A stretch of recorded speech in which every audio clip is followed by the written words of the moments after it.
गोस्वामी जी महाराज पूर्व प्रसंग में वर्णन किए।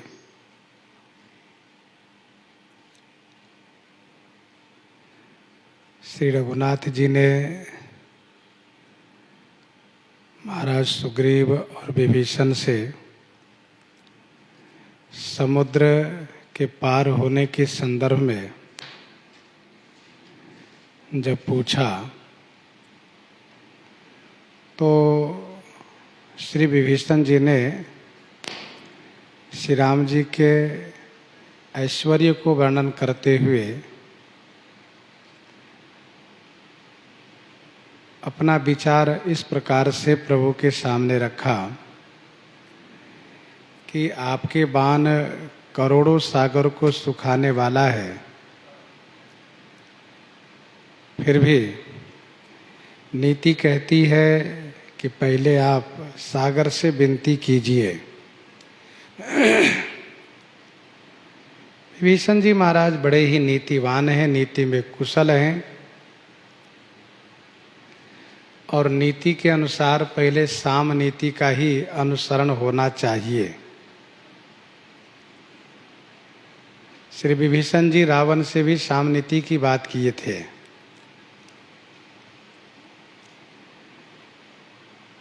साथ साथ विभीषण जी ने यह भी कहा कि समुद्र से आपके वंश का संबंध है,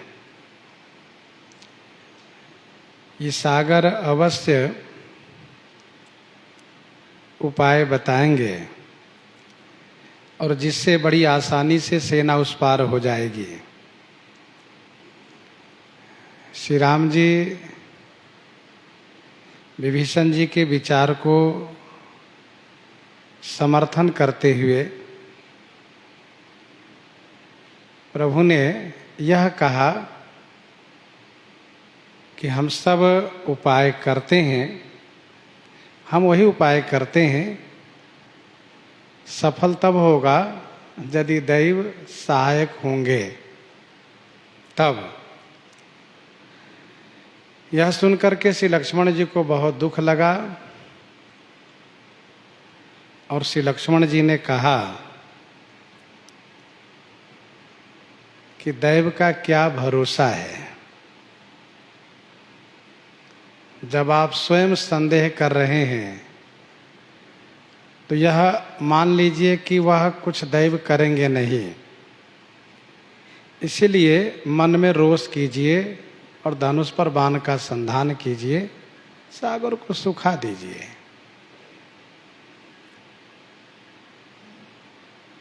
कायर लोगों के मन का आधार है दैव।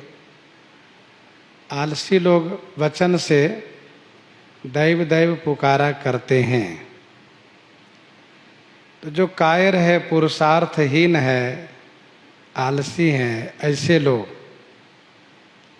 दैव के भरोसे रहते हैं। जो वीर है, पुरुषार्थी हैं, वे लोग पौरुष करते हैं, श्रम करते हैं, दैव के भरोसे नहीं रहते हैं। सुनत बिहसी बोले रघुवीरा, ऐसे करब धरहु मन धीरा। सुनत बिहसी बोले रघुवीरा। रघुवीर श्री राम जी ने ही, श्री राम जी ने सुनते ही हंस करके कहा, वचन सुनते ही, श्री लक्ष्मण जी के रोष भरे वचन सुनते ही श्री राम जी ने हंसते हुए कहा, मन में धीरज रखो भैया, ऐसे ही करब, यही करेंगे हम, यही होगा।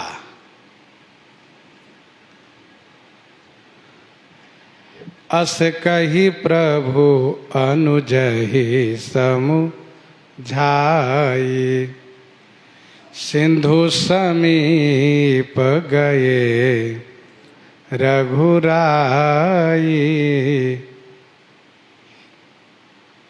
ऐसा कह करके प्रभु श्री राम जी ने अनुजा ही श्री लक्ष्मण जी को समझाया और श्री रघुनाथ जी समुद्र के पास चले गए।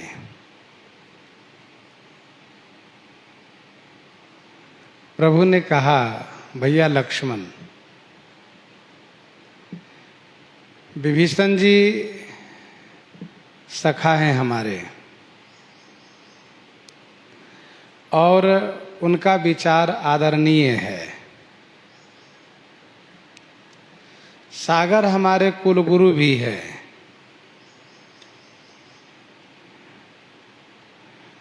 विभीषण जी की बात मान लेने से सागर का मान रह जाएगा।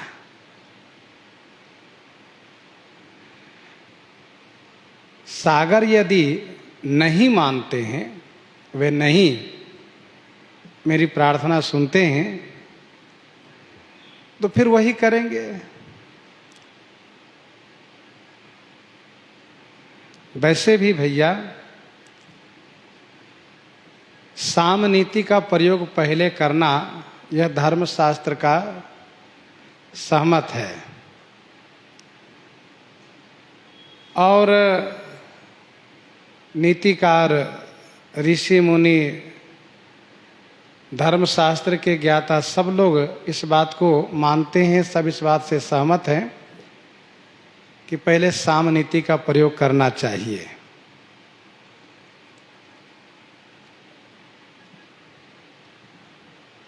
लक्ष्मण जी को समझा करके श्री राम जी समुद्र के पास चले गए।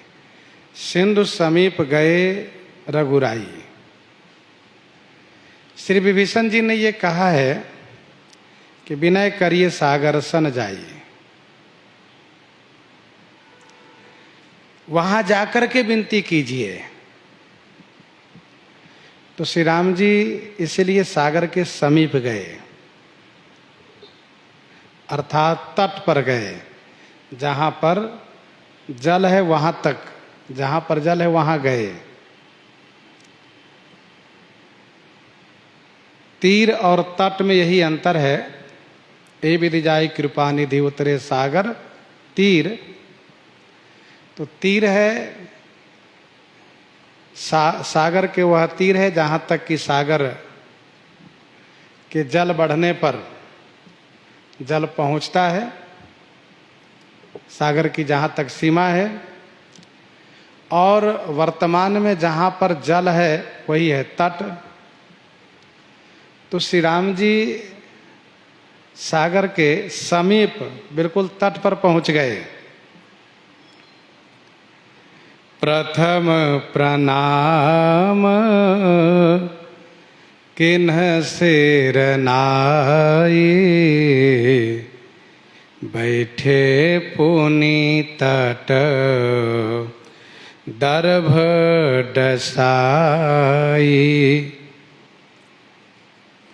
प्रथम प्रणाम किन्ह सिर नाई, बैठे पुनि तट दर्भ डसाई। प्रथम सिरनाई प्रणाम किन्ह।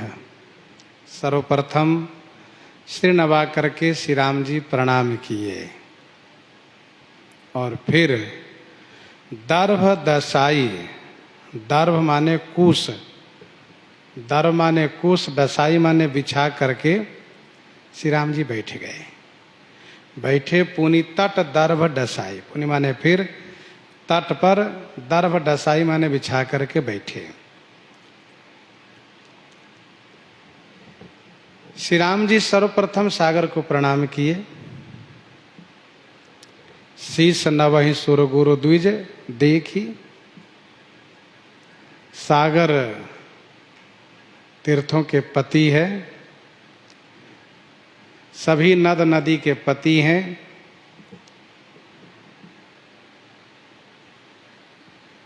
कुलगुरु हैं, कुल पुरखा श्री ब्रह्मा जी के पुत्र हैं।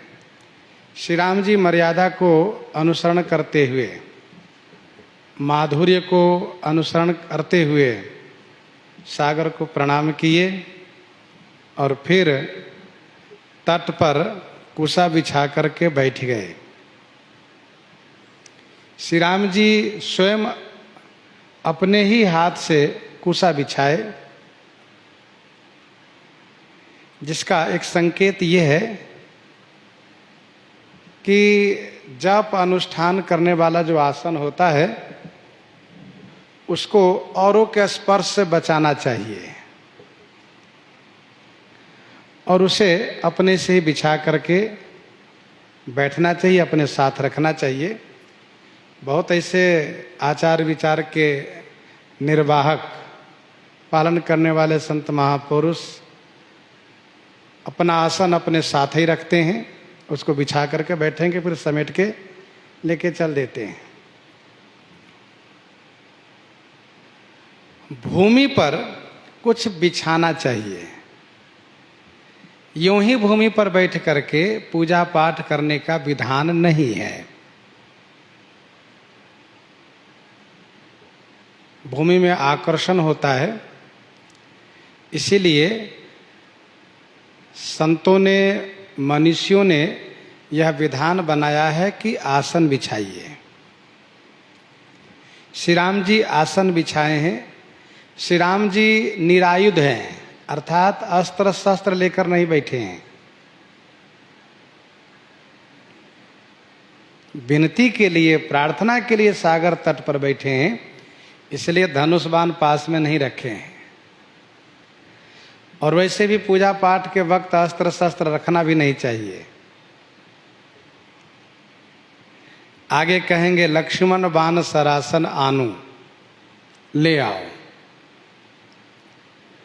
हम प्रार्थना करने बैठे हैं तो हमारे पास अस्त्र शस्त्र का बल नहीं दिखना चाहिए। और श्री राम जी मौन भी हैं। आगे प्रसंग में वर्णन किया जाएगा। सुख प्रार्थना करके, वंदन प्रणाम करके अपनी गति को प्राप्त करते हैं। वह मुनि हो जाते हैं, अपने आश्रम को चले जाते हैं। लेकिन श्री राम जी कुछ बोलते नहीं हैं। साथ साथ श्री राम जी उपवास भी कर रहे हैं। अन्न जल को परित्याग करके उपवास भी है। इसका प्रमाण है कवितावली सुंदरकांड 32 पद में, तीसरे उपास वनवास सिंधु पास सो। तीसरे उपास वनवास सिंधु पास सो, समाज महाराज जू को एक दिन दान भो।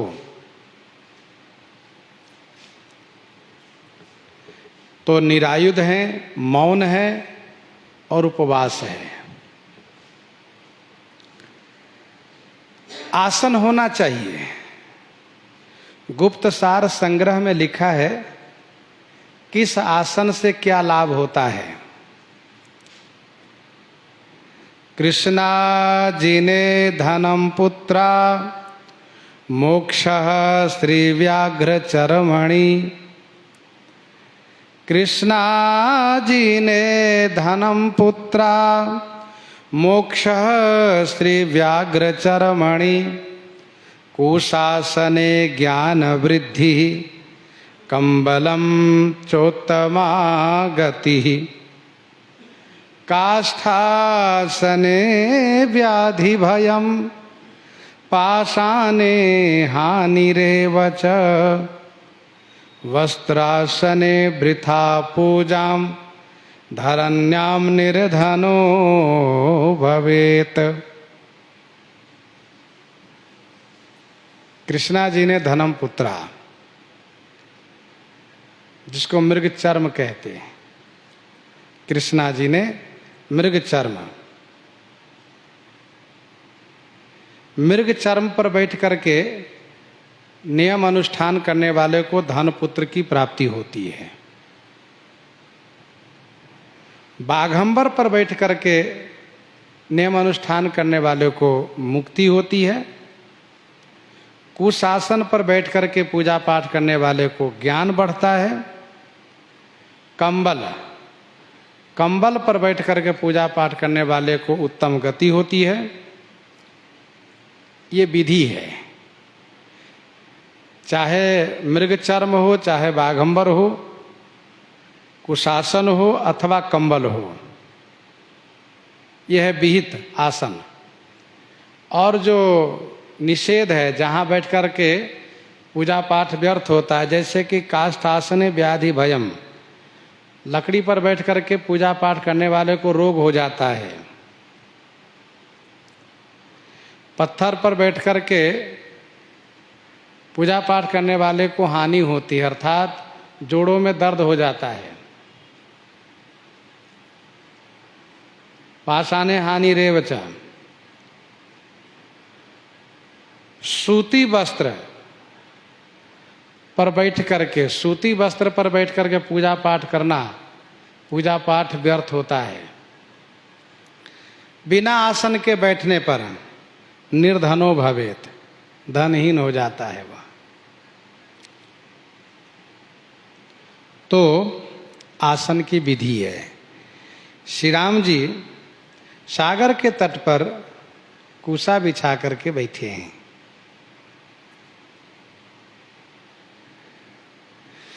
जब ही विभीषण प्रभु पही आए, पाछे रावण दूत पठाए। जब ही विभीषण प्रभु पही आए, जब ही विभीषण प्रभु पही आए, पाछे रावण दूत पठाए।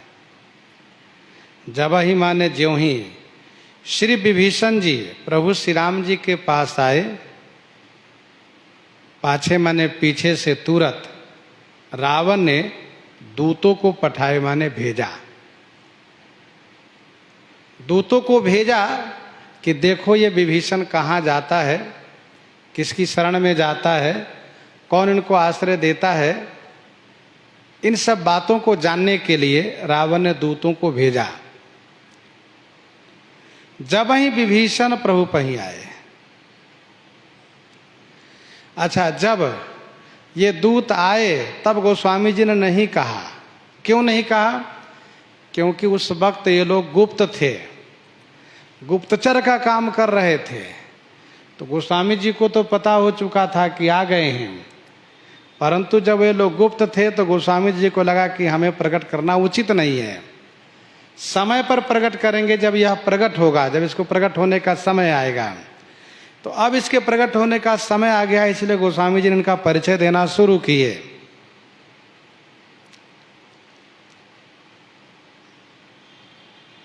ये कवि की काव्य कला है। बालकांड में गोस्वामी जी ने कहा, एक सखी सी संग विहाई, गई रही देखन फुलबाई। जब गई तब नहीं कहा, अब जब आने वाली है तब परिचय दिया। यह उनकी काव्य कला है। रावण ने पीछे से तुरंत दूतों को भेजा कि जाकर देखो कहाँ जाता है। सकल चरित तिन्ह देखे, धरे कपट कपि देह।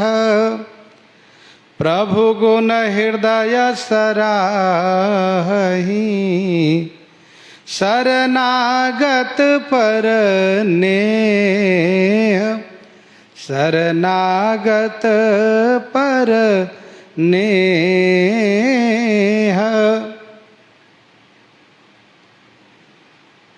तिन्ह कपट कपि देह धरे, सकल चरित देखे। तिन्ह उन्होंने कपट से कपि देह धरे, वानर शरीर धारण किए हुए समस्त चरित को अवलोकन किए। और इसके बाद श्री राम जी का जो शरणागत पर नेह लोगों ने देखा है, उसको, उस प्रभु के गुण को हृदय से प्रशंसा कर रहे हैं। शरणागत पर नेह प्रभु गुण हृदय सराहहि।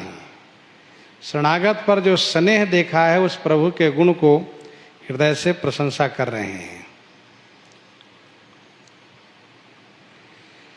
सकल चरित तिन देखे धरे कपट कपि देह। कपट से कपि देह धारण किए हुए हैं।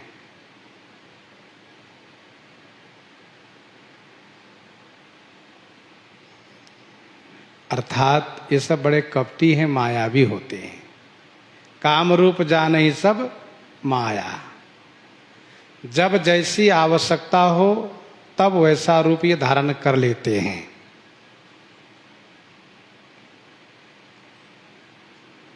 सकल चरित तिन देखे धरे कपट कपि देह। प्रभु गुण हृदय सराहि शरणागत पर नेह। शरणागत पर स्नेह जो इन लोगों ने देखा है, श्री राम जी ने कहा ममपन शरणागत भय हारी।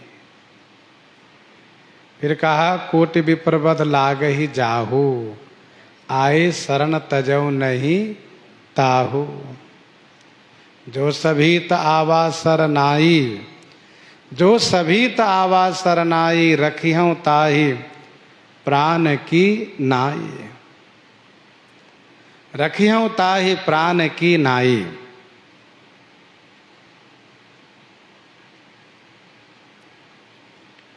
इस गुण को हृदय से प्रशंसा कर रहे हैं। आगे रावण से कहेंगे राम तेज बल बुद्धि विपुलाई, राम तेज बल बुद्धि विपुलाई, शेष सहस सत सकहि न गाई। शेष सहस सत सकहि न गाई।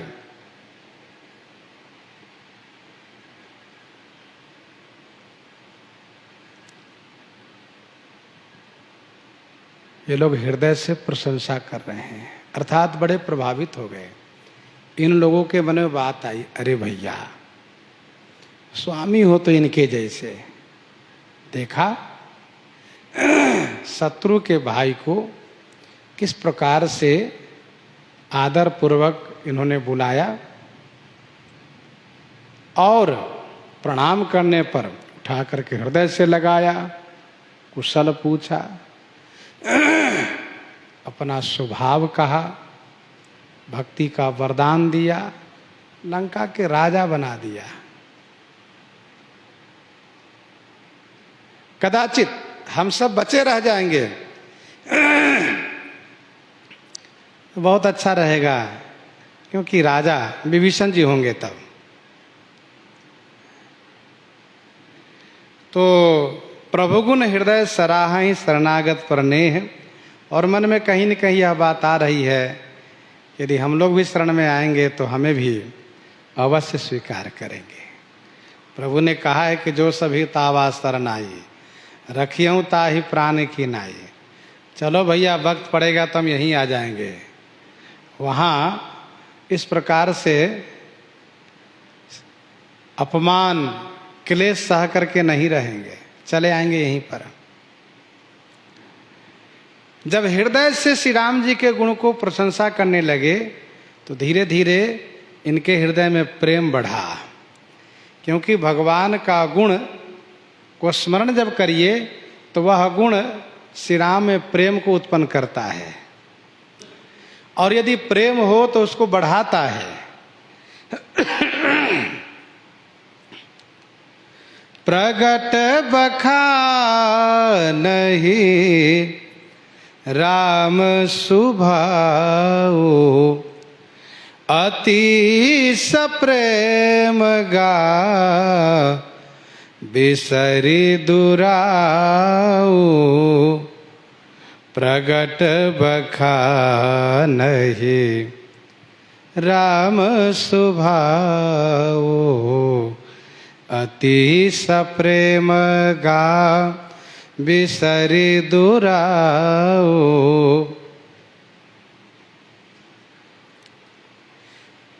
प्रगट रूप से श्री राम जी के स्वभाव को बखान करने लगे। ऐसा हुआ कैसे? तो कहा अति सप्रेम। अति सप्रेम, अतिशय प्रेम के सहित होने पर दुराऊ बिसरिगा, दुराव माने छुपाओ, कपट भुला गए कि हम नकली बानर बने हैं। फिर तो प्रकट रूप से श्री राम जी के स्वभाव को बखान करने लगे। अतिशय प्रेम, अतिशय प्रेम के सहित होने पर ये लोग इस बात को भूल ही गए कि हम नकली बानर बने हैं, और इस बात को भी भूल गए कि हम बानर बने थे। ये सब अपने रूप में आ गए, क्योंकि बानर बने थे। जब श्री राम जी के गुण को स्मरण इन सब ने बहुत किया तो प्रेम बढ़ा, और प्रेम बढ़ा तो इस बात को भूल ही गए कि हम राक्षस भी हैं, हम नकली बानर भी बने हैं। सब भूल गए, और भूल जाने से अपने उस असली रूप में आ गए, और लंका की भाषा में राक्षस की भाषा में ही श्री राम जी का स्वभाव वर्णन करने लगे। तो बंदरों ने देखा, अरे ये कौन सी भाषा बोल रहा है, ये कौन है? पकड़ लिए सब। प्रगट बखान ही राम स्वभाव, अति सप्रेम का विसरि दुराव। बहुत प्रेम होने से दुराव भूल जाता है, कपट विस्मृत हो जाता है। अस कही परे उच्चरण अकुलाई, निज तनु प्रगति प्रीति उर छाई। अस कही परे उच्चरण अकुलाई, निज तनु प्रगति प्रीति उर छाई।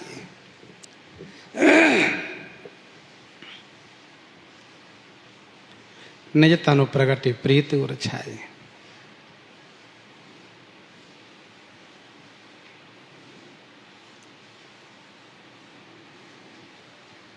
तो ये लोग अपने स्वरूप में आ गए।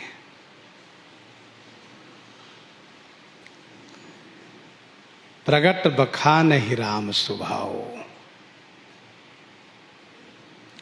श्री राम जी में प्रेम हो जाता है गुणगान करने से, गुण को स्मरण करने से, क्योंकि जननी जनक सिय राम प्रेम के, जननी जनक सिय राम प्रेम के।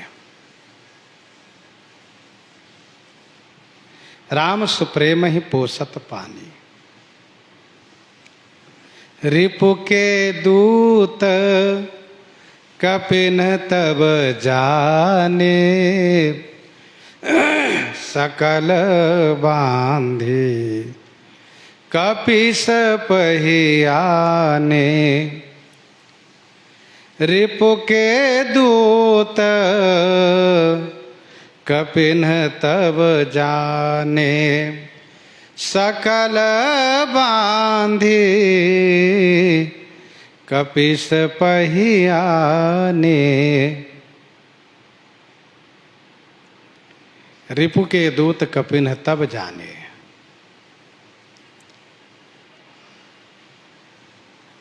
तब कपिन रिपु के दूत जाने। तब कपियों ने इन सबको शत्रु के दूत जाने। ये शत्रु के दूत है भैया। सकल बांध कपीस पहियाने, इन सभी को बांध करके महाराज सुग्रीव के पास ले आए।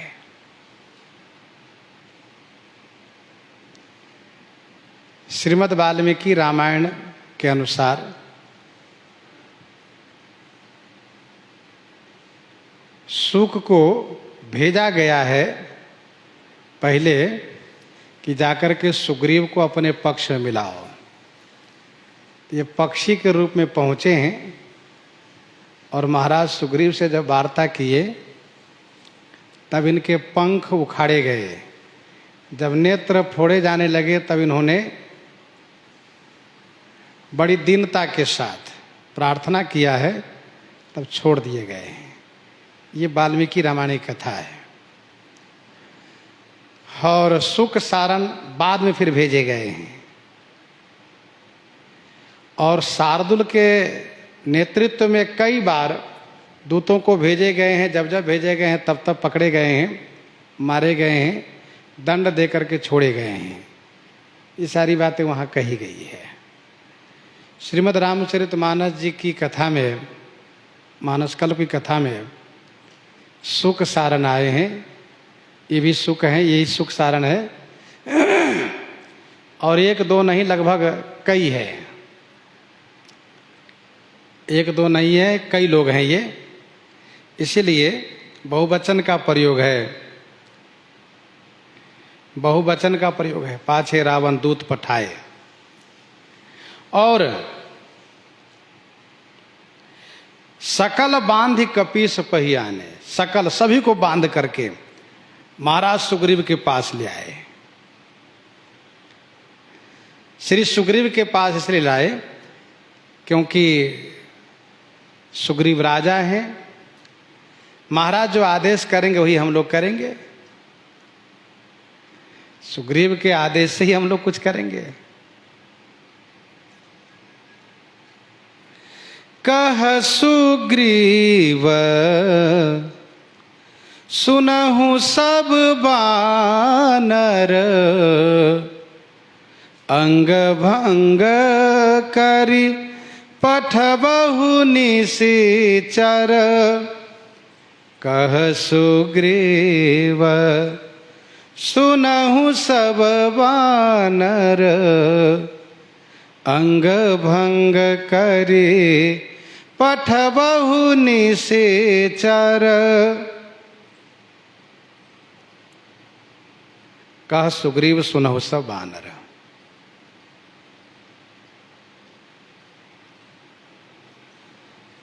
सुग्रीव ने कहा, आप सब बानर सुनो, इन निशिचरों को अंग भंग करी पठवो। इन निशिचरों को अंग भंग करके पठवो माने भेजो। कह सुग्रीव सुनहु सब बानर।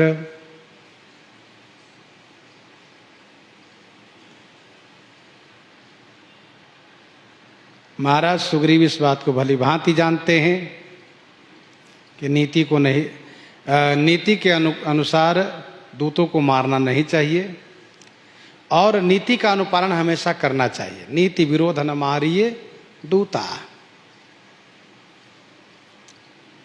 इसीलिए महाराज सुग्रीव ने यही कहा कि इन निश्चरों को अंग भंग करके पठवो माने भेजो। कौन सा अंग भंग करना है, कौन सा अंग काटना है, इस बात को लेकर के कहना नहीं पड़ता है, क्योंकि श्री राम जी की सेना में प्रत्येक बंदरों को यह मालूम है कि कौन सा अंग भंग करना है। श्री लक्ष्मण जी पहले से यह नियम लगा दिए हैं, नाक और कान काटना। जहाँ कहूँ फिरत निशाचर पावहीं, घेरी सकल बहु नाच नचावहीं। जहाँ कहूँ फिरत निशाचर पावहीं, घेरी सकल बहु नाच नचावहीं। दसनन काटि नासिका काना, कही प्रभु सुजस देहि तब जाना। काट लेते हैं। नाक कान काटे सिजिए जाने, कुंभकर्ण तक के नाक कान काट लिए। तो कह सुग्रीव सुनहु सब बानर, इनको अंग भंग करके भेजो। सुनि सुग्रीव बचन कपिधाये, बांधी कटक चहूँ पास फिराए। सुनि सुग्रीव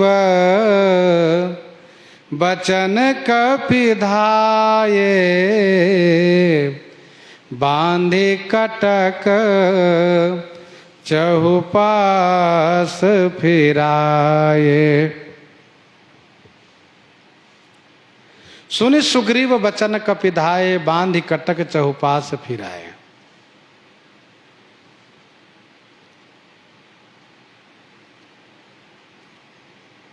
सुग्रीव के वचन सुन करके वानर लोग दौड़े।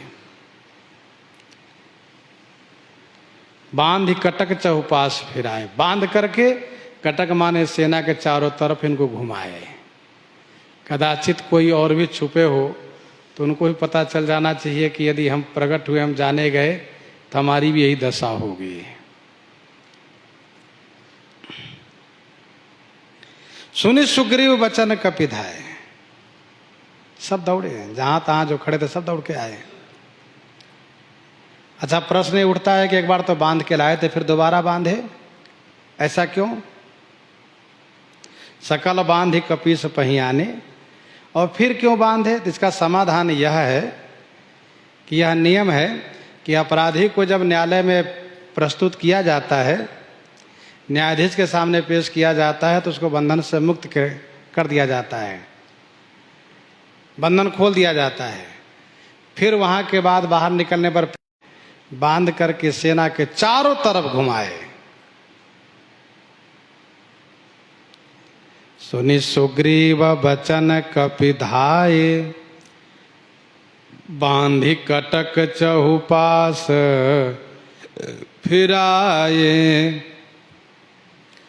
बहु प्रकार मारन कपि लागे, दीन पुकारत तदपि न त्यागे। बहु प्रकार मारन कपि लागे, दीन पुकारत तदपि न त्यागे। कपि लोग बहुत प्रकार से मारने लगे, दीन होकर के पुकार रहे हैं, हमें छोड़ दो, हम तो अपने महाराज के कहने से आए हैं, जो कुछ कहना हमारे महाराज से कहो, हमको मत मारो। अरे हम हाथ जोड़ते हैं, विनती करते हैं, हमको मत मारो। दीन पुकारत तदपि न त्यागे, फिर भी नहीं छोड़ते हैं। श्रीमद् वाल्मीकि रामायण के अनुसार शार्दुल ने रावण से यह बात कही कि महाराज, बंदरों ने लात से, हाथ से, घुटनों से बहुत मार मारते हैं।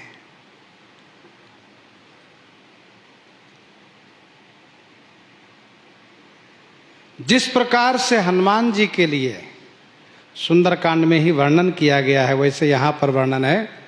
वहाँ पर नाग पास बांधेसी लही गयऊ, यहाँ पर सकल बांधि कपीस पही आने, वहाँ पर सुनत बिहसी बोला 10 शीशा, यहाँ पर कह सुग्रीव सुनहु सब कीसा। सियाराम कह सुग्रीव सुनहु सब बानर। वहाँ पर है अंग भंग करी पठबहु बंदर, और यहाँ पर भी है अंग भंग करी पठबहु निशिचर।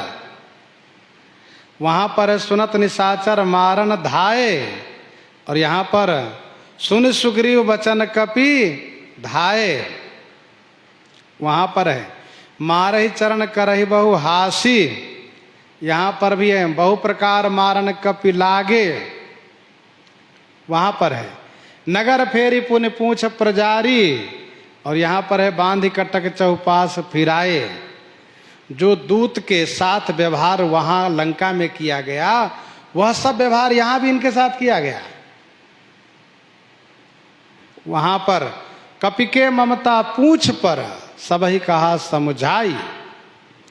यहाँ पर कहा श्रवण नासिका, भाई नाक कान पर ममता होती है, नाक कान काटने का आदेश हुआ है। एक अंतर जरूर है, क्या? श्री हनुमान जी महाराज वहां दीन नहीं हुए थे। श्री हनुमान जी महाराज वहां दीन नहीं हुए थे।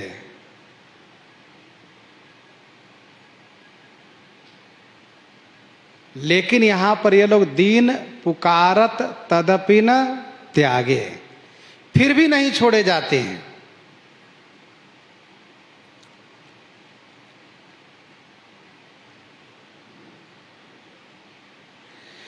बहु प्रकार मारन कपि लागे, दीन पुकारत तदपि न त्यागे।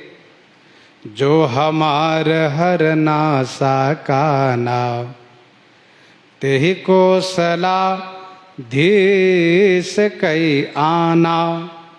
जो हमार हर नासा काना, तेहि को सलाधीस कई आना। जो हमार हर नासा काना। देख लिया कि इन सब ने तो पिटाई बहुत कर दी है, बहुत मारते हैं बानर लोग। बंदरों ने कहा भैया वो काम होना चाहिए। कहा क्या? हाँ। तो समझ गए कि वो काम का मतलब ये नाक कान काटेंगे। कहा जो हमार हर नासा काना, जो भी हमारी नासिका कान को काटेंगे, जो भी हमारे नाक कान को काटेंगे, उनको कौशलाधीश की आना माने शपथ है, उनको श्री राम जी की दुहाई है, शपथ है। तेहि कौशलाधीश कई आना, जो हमार हर नासा काना। अर्थात हमारे नाक कान को काटने वाले, हमारे नाक कान के काटने वाले को कौशलाधीश की शपथ है, अर्थात उसकी कुशलता नहीं रहेगी जो हमारी नाक कान को काटेंगे तो। अच्छा, बानर लोग कौशलाधीश की दुहाई देने पर, शपथ देने पर उतनी गंभीरता से विचार नहीं किए। ये लोग अपने कार्य में तत्पर है। उस शपथ को श्री लक्ष्मण जी ने सुना, और जब श्री लक्ष्मण जी ने सुना तो सुनी लक्ष्मण सब निकट बोलाए, सुनी लक्ष्मण सब निकट बोलाए, दया लागी हंसी तुरत छोड़ाए। सुनि लक्ष्मण सब निकट बुलाए। सुनते ही श्री लक्ष्मण जी सबको निकट माने पास बुला लिए, और दया लागी हंसी तुरत छोड़ाए। दया लागी, दया आ गई है, इसलिए हंसते हुए तुरत छोड़ाए, तुरत मुक्त करा दिए, छुड़वा दिए। श्री लक्ष्मण जी शपथ के महत्व को समझते हैं। श्री लक्ष्मण जी ने सबको बुलाया, कहा हाँ सुनिए सुनिए, अभी ठहर जाइए, मेरे पास में आइए आप सब। बंदरों से कहा और निश्चरों से कहा, सब लोग आइए यहाँ। ये लोग गुप्तचर वाला काम करने आए। कहाँ? इन लोगों को जो सजा होनी चाहिए हो गई है, अब इनको नाक कान मत काटो, आप लोग जाने दो इसको।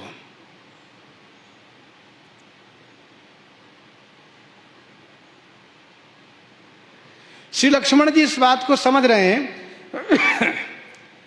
कि इनके हृदय में भगवान श्री राम के प्रति प्रेम जगा है, और तभी तो ये लोग प्रगट बखान ही राम स्वभाव, और जो श्री राम जी के गुण को स्मरण करें, जो श्री राम जी के स्वभाव को बखान करें, वो भले ही शत्रु का ही दूत क्यों न हो, उसको इस तरह की सजा नहीं होनी चाहिए, उनको नाक कान नहीं काटनी चाहिए।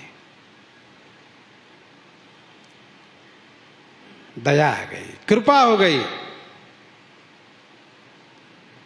और हंसी भी आई। देखो कैसे उल्टा हो गया। ये राक्षस लोग बानर भालू के लिए कहते थे कि ये आहार है हमारे, ये बानर भालू हमारे आहार हैं, भोजन है, नरकई भालू आहार हमारा। आज उल्टा हुआ। ये बानर लोग इस तरह से पिटाई किए कि बेचारे दीन होकर के पुकार रहे हैं, बचाओ, अरे बचाओ, कोई हमें बचा लो, जो बचा लेगा उसके मैं बहुत बड़ा उपकार मानूंगा।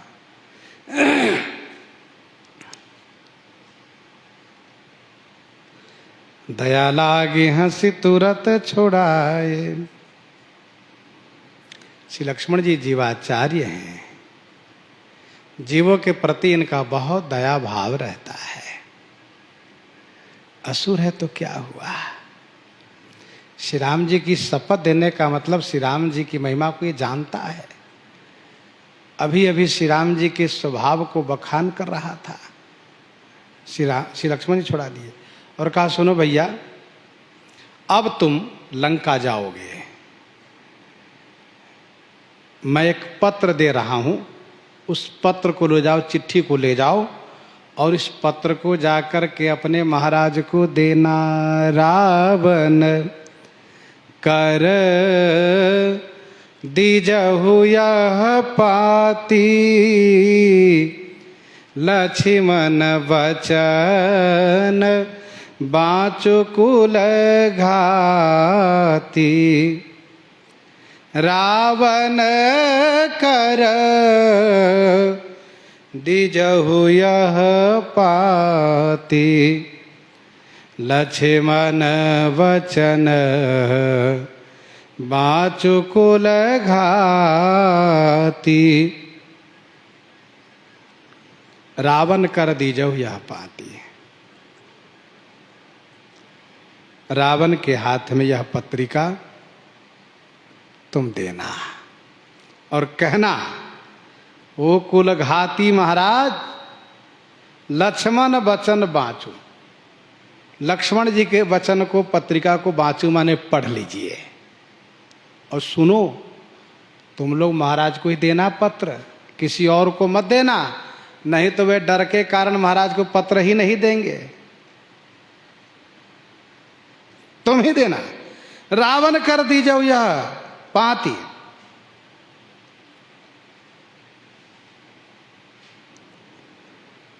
श्री लक्ष्मण जी के मन में ऐसी इच्छा हो गई थी कि रावण को समझाना चाहिए। सभी महापुरुषों ने समझाने का प्रयास किया है। श्री हनुमान जी, विभीषण जी, माल्यवंत, पुलस्त मुनि, सभी ने समझाने का प्रयास किया। श्री राम जी भी आगे दूत के माध्यम से समझाने का प्रयास करेंगे। तो श्री लक्ष्मण जी सोचते हम भी समझावें, पर कैसे समझावें?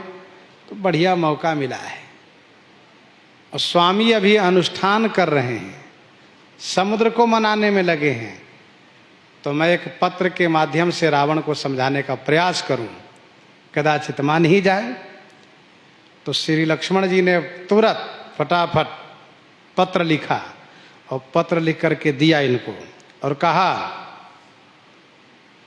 कि जाकर कहना, ये श्री राम जी के छोटे भाई लक्ष्मण जी का पत्र है, इसको आप पढ़ो। और इतना जरूर कहना, आप कुलघाती हो, ऐसा काम मत करो जिससे कि तुम्हारे कुल का विनाश हो जाए, कुल को बचा लो। कड़े शब्दों में समझाया लक्ष्मण जी ने। आगे से लक्ष्मण जी के उपदेश को पत्र के माध्यम से रावण पढ़ा। बातन मनहि रिझाई सठ जन घाल से कुल खीस। बातन मनहि रिझाई सठ जन घाल से कुल खीस। राम विरोध न उबरसी शरण विष्णु अजईस। राम विरोध न उबरसी शरण विष्णु अजईस।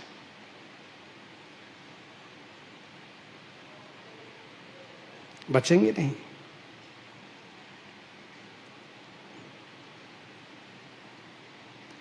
रावण ने कहा, लघु तापस कर बाग विलासा है ये रावण की ना समझिए। तो रावण कर दी जव यह पाती, लक्ष्मण बचन बाँचु कुल घाती। कहे मुखागर मूढ़ सन, मम संदेश उदार। सीता देई मिलहु न त आवा काल तुम्हार। आवा काल तुम्हार।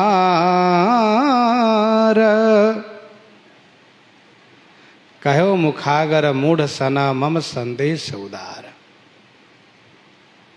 उस मूढ़ सना, उस मूर्ख से मुखागर, मुखागर माने मुंह जवानी जिसको कहते हैं। मुखागर माने आमने सामने कहना, मुंह जवानी। अर्थात जो पत्र में न लिखा हो उसको मुखागर, मौखिक कहना, आमने सामने कहना। तो कहो मुखागर मूढ़ सना मम संदेश उदार। मेरे उदार संदेश को उस मूर्ख से मुखागर कहो, मौखिक कहना।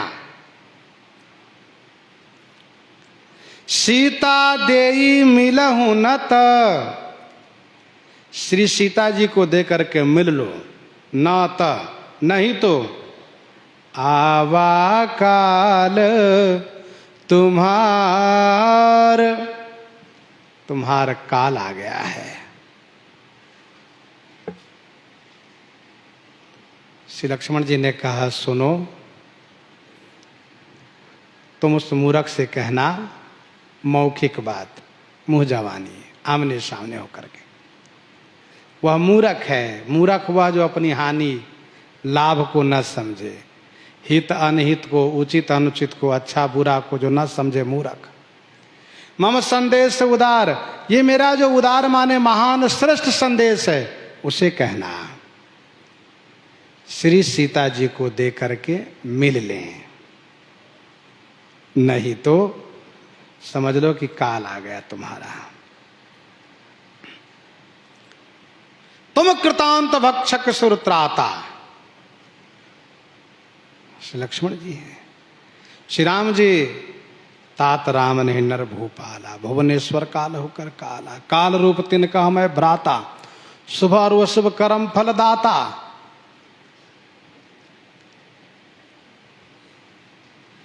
तुरत नाये लक्ष्मण पद माथा, चले दूत बरनत गुण गाथा। तुरत नाये लक्ष्मण पद माथा। तुरत श्री लक्ष्मण जी के चरण में मस्तक नवा करके दूत श्री राम जी की गुण गाथा को वर्णन करते हुए चल दिए। अब तो केवल श्री राम जी के ही गुण गा रहे हैं, रावण का गुण नहीं। रावण में कोई गुण ही नहीं है, क्या उसका गुणगान करना है? वहां तो केवल दिखावा है, सब झूठा ही है। एक बार श्री राम जी के गुण से जो प्रभावित हो जाता है वह केवल श्री राम जी के ही गुण गावेगा। उमा राम स्वभाव जही जाना, ताई भजन तज भाव ना आना। इन्होंने गुण सुना है।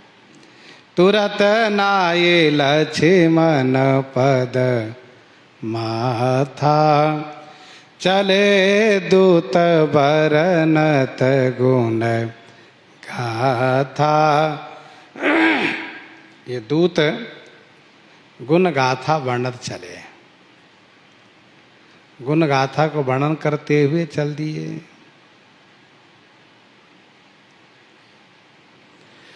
वैसे पत्र व संदेश जिनके नाम से हो उनके पास तुरंत पहुंचाना चाहिए। तुरंत सो में प्रभु सन कही, पाई सुअवसर तात। जैसे ही लक्ष्मण जी ने पत्र दिया और संदेश दिया और कहा तुम जाओ, अब तो इन सबको बल मिल गया कि श्री लक्ष्मण जी हमें बचा लिए, कोई वानर कुछ कहेंगे नहीं। खुशी खुशी से प्रस्थान किए और जब चले हैं तो चलते वक्त श्री लक्ष्मण जी को प्रणाम किए, महाराज सुग्रीव को नहीं। उनको काहे को प्रणाम करें, उन्होंने तो पिटवाया है, इसलिए उनको प्रणाम नहीं किए। श्री लक्ष्मण जी ने छुड़वाया है, इसलिए उपकार मान करके उनको प्रणाम किए। सब कह रहे कि भैया हो, अरे श्री राम लक्ष्मण जी, इन दोनों का स्वभाव बहुत सुंदर है। कितने बड़े महान हृदय के हैं दोनों। बड़े भाई विभीषण जी को आज शरण में लिए और उनकी मंत्रणा पर सागर से आकर विनती कर रहे हैं। देखो कितना महत्व है, कितना सम्मान है यहाँ पर। तुरंत बात मान ली गई है। और एक हमारे महाराज है, कोई कुछ कहे वो मानते नहीं जल्दी किसी की बात को।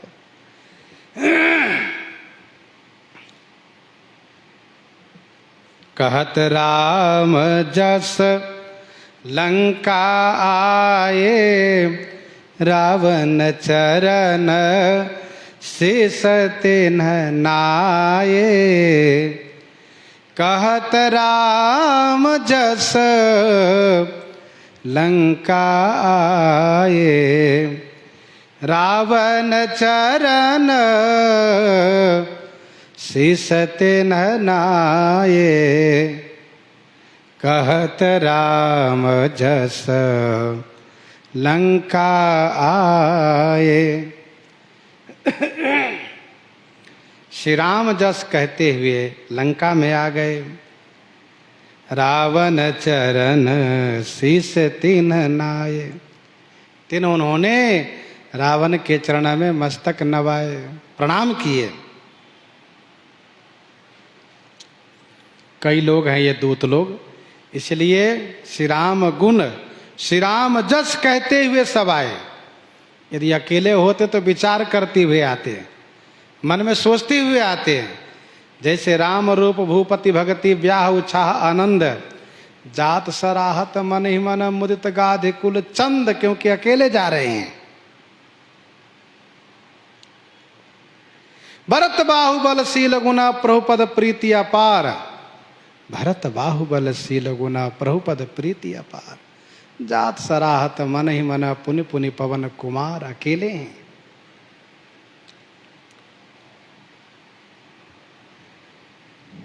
तो कहत राम जस लंका आए,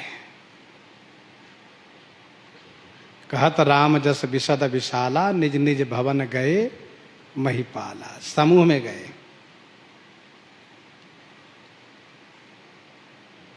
कवितावली सुंदरकांड 31 पद में गोस्वामी जी ने लिखा, बानर लोग जब सागर तट से चले हैं तो सिए के स्नेहशील कथा तथा लंक की, चले कहत चाय सो सिराने पथ क्षण में। कहत राम जस लंका आए, रावण चरण शीस तिन्ह नाये। रावण चरण शीस तिन्ह नाये। रावण के चरण में प्रणाम किए, और जैसे प्रणाम किए वैसे ही रावण तो समझ लिया, जब उनके दूत को हमने दंडित किया था तो ये भी दंडित हुए होंगे। फिर भी पूछना चाहिए। बिहसी दसानन पूछे बाता, अरे कहसिन सुख आपनी कुशलता, कहसिन सुख आपनी कुशलता। रावण करता है। फिर शुक जो उत्तर देते हैं सो आगे श्रवण करेंगे। प्रसंग को यहीं पर हृदयांगम करते भाई श्रवण करते हैं श्री भक्तमाल जी से।